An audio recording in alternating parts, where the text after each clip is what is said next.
So I just saw Anatomy of a Fall at the New York Film Festival, and let me just get this out of the way. This one is a 5 out of 5. It was perfect.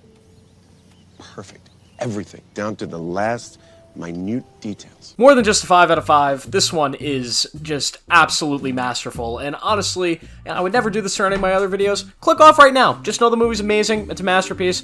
You know, go watch it when it comes out, and then come back to my video and hear what I gotta say, but oh my god. Words cannot describe how good this movie actually was, and what I thought about it, and the things that it made me feel while watching it, but I'm going to try to put words to it. So Anatomy of a Fall is a new film from director Justine Triet, who I'm going to be honest, I had never heard of before seeing this movie, and I can promise you I will never forget after seeing this movie. It stars Sandra Hüller as the main character, and she is absolutely amazing in this, and there's a bunch of other people who I'll get to who are also in this that are really good, and it is just such an amazing movie. So the movie essentially is about this wife who is accused of murdering her husband who had fallen from the top of their house and landed, and they're not sure if he either jumped or if he was pushed, and now we have a sort of courtroom drama-esque movie about this woman, if she killed her husband, if she didn't, how it affects all the characters around her, how it affects the audience and what the audience believes, and there we go, we got a movie. But this movie is a lot more than just a courtroom drama. First off, it's by far the most brilliant courtroom drama I've ever seen,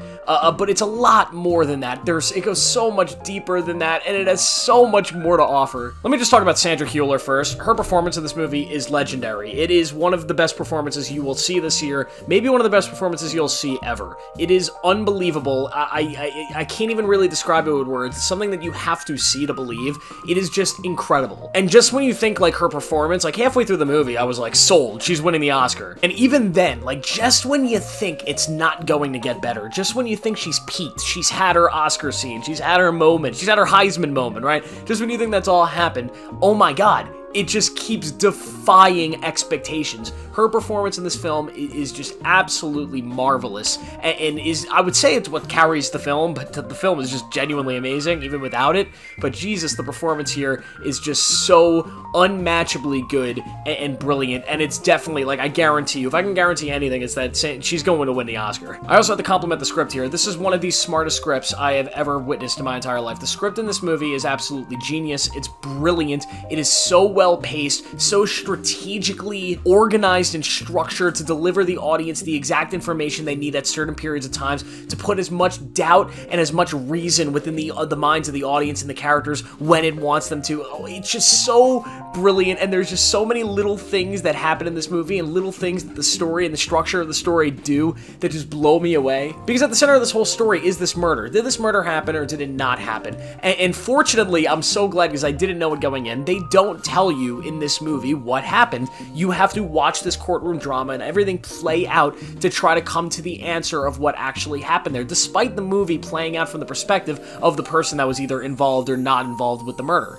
And because of that, the movie is just so amazing. It kind of reminded me of Tar from last year, where the movie is kind of from Cate Blanchett's perspective, but at the same time, it's not judgmental. It's not showing us everything about her, and it's just showing her actions and allowing the audience to decide whether we like her, whether we support her, whether we hate her by the end of the film, and that's why that film worked so much. And this film is the same exact thing. Our main character here, we don't really know throughout pretty much the entirety of this film whether we should be supporting her, whether she did what what they're claiming she did, or whether it was something completely different, or whether she did and was justified. We don't know, and we're slowly learning as we watch her actions in her simple everyday life of taking care of her son or just talking to the lawyers. We have to pick apart her actions in all of these moments and just her basic personality to try to figure out why she would have done what she did, if she did it, why she wouldn't have done it, and all that different stuff about her past with her husband. It's just so brilliant. And when you actually get to the courtroom drama stuff, the actual courtroom, scenes, this is a French courtroom, and the film is like half French, half English, which I really thought was great, because there were moments where I completely forgot I was reading subtitles, and it was like half and half. One character speaking English,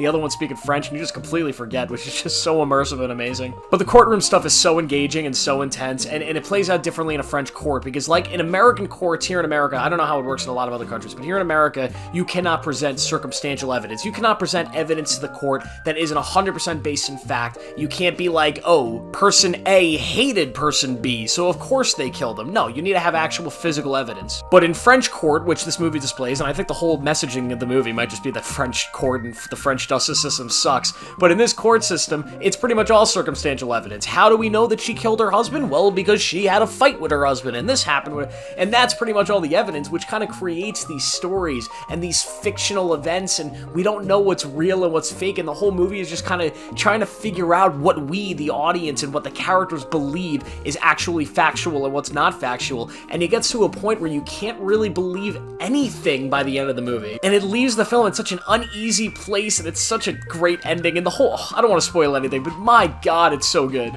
And the basic actions that do happen in the courtroom scenes, the writing, it's tight, it's fast, all of the actors, the ones playing the lawyers, the prosecutors, everybody is on their A game. It's even a little bit funny, man. There's some jokes in here that really got my audience going. The person that plays the little boy in the movie, Daniel, is unbelievable for a kid. I mean, he has one scene in this movie that is brilliant. Like, I'd like to see an Oscar nomination for him. I'd also like to see one for the dog. And if you've seen the movie, when you get to see it, you'll understand exactly what I'm talking about. I won't spoil it here. But what the fuck? How did they get the dog to do some of the shit the dog does in this movie? The guy that plays the husband is great. There's one scene in the movie, and I won't spoil it, but it is the scene, it's arguably the big scene of the movie. It doesn't take place in the third act, it kind of takes place at the end of the second act, but it's the big scene of the movie. It's the one that when the Oscars come around and they're showing, all the awards, they're going to be showing this scene over and over and over. And it's a really long scene, and it's really brilliant, and it's brilliantly written, but there's something that they do at the end of the scene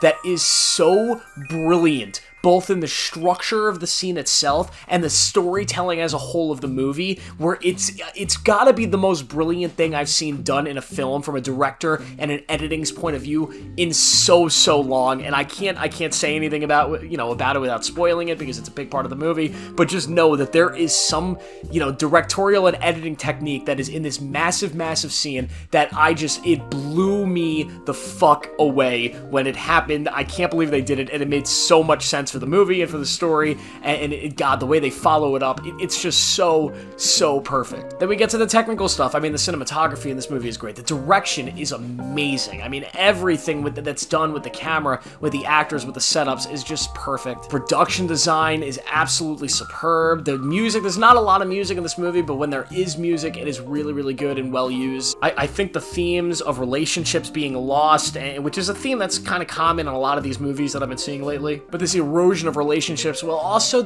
I really love this idea of fiction kind of becoming or mixing with reality within the writing. Like, the characters in this movie are writers, and they talk about early in the movie how they, in their writing, they mix in real life events. I, as somebody who's trying to write, in a lot of my work, especially I have a short film coming up, I'm not trying to plug it, but yeah, I do have a film coming up soon. But even in that and everything that I've written personally, I always adapt some actual, real life things into my stories, and it's really for me, and sometimes it makes the stories feel better, sometimes I don't know, but it's something that I do, and it's something that I think most writers do. It's, you put real life events into stories, and you mix it with fiction, and you see what's what, or you let the audience figure out what's what. And that's something that the characters in this movie, they legitimately say that they do. It's something that the writers of this movie and the director, because I did see this at NYFF, and there was a Q&A right after with the director where they talked a lot about this film. They said that they mixed a lot of real life stuff into the story, and it just seems to be the common theme here, and it's so cool,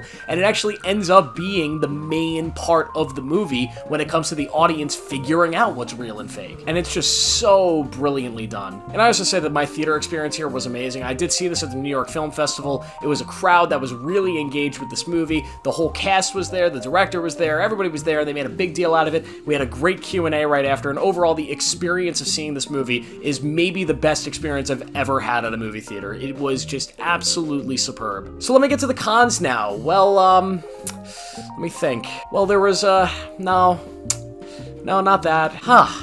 You know what? Nope, no cons. I don't have any cons. This is a perfect movie. It is an absolute perfect movie. I think it's the best movie of the year. It's a 5 out of 5. Anatomy of a Fall is a masterpiece, and you should go see it. There's a reason why it won the Palm at the Cannes Festival over Killers of the Flower Moon, and you know what? It should win Best Picture at the Oscars. It's amazing. So that's the video. Make sure to like this video, subscribe for more. Make sure to turn on notifications to see everything as I post it. I got even more stuff coming this week. Let me know what you thought of Anatomy of a Fall, when you get to see it, or if you got to see it, and I will see you guys in the next video.